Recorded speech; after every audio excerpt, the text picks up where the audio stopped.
छेत्री बाहुनको ठाउँ चाहिँ कहाँ रहेछ नेपालमा? छेत्री बाहुनको ठाउँ चाहिँ कहाँ रहेछ नेपालमा? मेरै बाजेले जग्गा जमिन दिएर राखेको मिश्रहरू टन्नै थियो। त्यो भर्खर आएर देश उनीहरूलाई चाहिएको छ, किन भन्दा राजा हुनु छ उनीहरूलाई।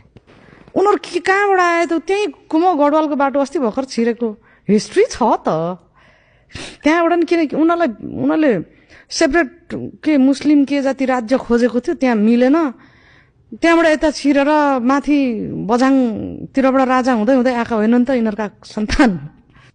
पूर्वमा लिम्बू, त्यसपछि राई, त्यसपछि सुनवार, त्यसपछि तामाङ, त्यसपछि नेवार, अनि त्यसपछि गुरुङ, त्यसपछि मगर, अनि त्यसपछि माथि हिमाली भेगमा लामा शेर्पाहरू, तराईमा तराईको विभिन्न जात जाति। छेत्री बाहुनको ठाउँ चाहिँ कहाँ रहेछ नेपालमा?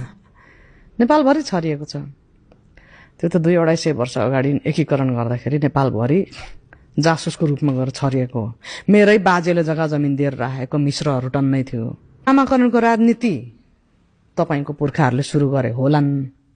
कल्चरल कुरा चाहिँ सबैभन्दा ठुलो प्रमाण हो कि तपाईको पुर्खाले कुन चाहिँ कल्चरलाई अहिलेसम्म प्रिजर्भ गरेर बस्न सकेको छ।